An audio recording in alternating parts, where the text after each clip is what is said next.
friends, welcome to time pass. ரொம்ப சாஃப்ட்டா வீட்ல எப்படி இட்லி செய்யலாம் தாங்க பார்க்க போறோம். அதுவும் வெறும் ரேஷன் அரிசி மட்டுமே வச்சு எப்படி இட்லி செய்யலாம்னு பார்க்கலாம். இதுக்கு கூட வந்து இட்லி அரிசி எதுவுமே மிக்ஸ் பண்ண தேவையில்லை. ரேஷன்ல வாங்குற புழுங்கல் அரிசி, பச்சை அரிசி இது மட்டும் வச்சு கூட நம்ம வந்து உளுந்து சேர்த்து இதை வந்து செய்ய போகிறோம். ரொம்ப சாஃப்டாக இருக்கும். என்கிட்ட வந்து ஒரு சிஸ்டர் கேட்டிருந்தாங்க, அதனால தான் இதை வந்து நான் உங்களுக்கு பதிவு பண்ணுறேன். அந்த சிஸ்டர் நேம் வந்து சோனியா. இட்லி ரெசிபி போடுங்க, இட்லி ரொம்ப சாஃப்டாக இருக்குது, ரெசிபி கொடுங்கன்னு கேட்டிருந்தாங்க. இப்போ வாங்க நம்ம வீடியோக்குள்ளே போகலாம். சேனல் இப்போ தான் நீங்கள் ஃபர்ஸ்ட் டைம் பார்க்குற மாதிரி சேனல் சப்ஸ்கிரைப் பண்ணிவிட்டு பக்கத்தில் இருக்கிற பெல் ஐக்கான் பட்டனை கிளிக் கொடுத்துக்கோங்க. அது கூடவே ஆல்ன்ற பட்டனையும் கிளிக் கொடுத்துக்கோங்க. அப்போ தான் நான் போடுற வீடியோஸ் உடனே உங்களுக்கு நோட்டிஃபிகேஷனில் வரும். நீங்கள் வந்து ஆல் பட்டன் வந்து பெல் பட்டன் கிளிக் கொடுக்கறது கிடையாது, ஆல் பட்டனும் கிளிக் கொடுக்கறது கிடையாது. அதனால நிறைய பேருக்கு நோட்டிஃபிகேஷன் போகிறதே கிடையாது.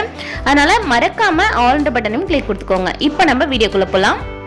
நான் ஒரு படி தான் எடுத்திருக்கேன். இது வந்து 1 கிலோ பிடிக்குங்க. 1 கிலோவுக்கு கொஞ்சம் தான் வந்து கம்மியாக இருக்கும். இதில் தான் நான் எப்போவுமே வந்து அளந்து போடுவேன். இதுவே எடுத்துக்கிறேன். புழுங்கல் அரிசி இதில் 3 போட்டுக்கோங்க. இந்த படியில் 3 படி புழுங்கல் அரிசி சேர்த்துக்கிறேன். உங்ககிட்ட என்ன மெஷர்மெண்ட்டுக்கு என்ன வச்சுருக்கீங்களோ அதுலேயே வந்து நீங்கள் அதுக்கேற்ற மாதிரி நான் இந்த வீடியோ பாருங்கள், உங்களுக்கு எப்படி தோணுதோ அந்த மாதிரி சேர்த்துக்கோங்க. இதே படியில் 3/4 வரா மாதிரி பச்சரிசி சேர்த்துக்கிறேன். இந்த டம்ளர் வந்து 100 கிராம் பிடிக்கோங்க. இதில் உளுந்து சேர்த்துக்க போகிறேன். நான் 1.5 டம்ளர் உளுந்து 150 கிராம் உளுந்து சேர்த்துக்கிறேன். 3 படினா 3 கிலோ. அப்புறம் ஒரு 3/4 வந்து பச்சரிசி சேர்த்து 3/4. இதுக்கு 150 கிராம் உளுந்து.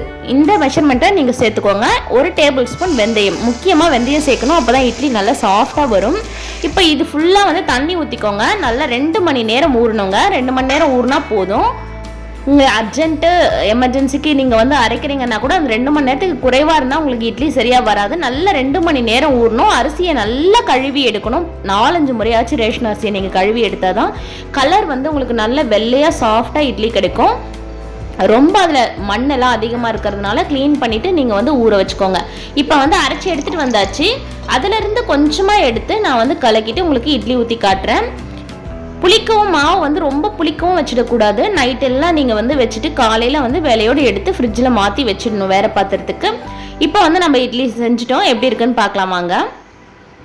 இட்லி நல்ல சாஃப்டாகவே இருக்குங்க. அதுவும் ரேஷன் அரிசியில் செஞ்ச மாதிரி இருக்கவே இருக்காது. ட்ரை பண்ணி பாருங்கள். அதுவும் ஒரு சிஸ்டர் கேட்டிருந்தாங்க, அதனால தான் இந்த வீடியோ வந்து நான் அப்லோட் பண்ணியிருக்கேன். செஞ்சு பார்த்துட்டு எப்படி இருந்ததுன்னு எனக்கு கமெண்டில் சொல்லுங்கள். ரொம்ப சாஃப்டாக இருக்கும். இட்லி வந்து எப்படி சாஃப்டாக இருக்குன்னு நம்ம தெரிஞ்சுக்கணுன்னா நம்ம செய்கிற சாம்பார் வந்து அதை அப்படியே வந்து அப்சர்வ் பண்ணிக்கும். அந்த இட்லி நல்லா ஊறிடும் அந்த சாம்பாரில். அதை வச்சு தான் வந்து இட்லி ரொம்ப சாஃப்டாக இருக்குன்னு நம்ம தெரிஞ்சுக்க முடியும். அந்த அளவுக்கு சாஃப்டாக இருக்கும்.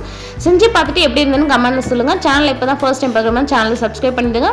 வீடியோ முழுசாக பார்த்துட்டு வீடியோ பிடிச்சிருந்தா வீடியோவை லைக் பண்ணிவிடுங்க. Thank you friends.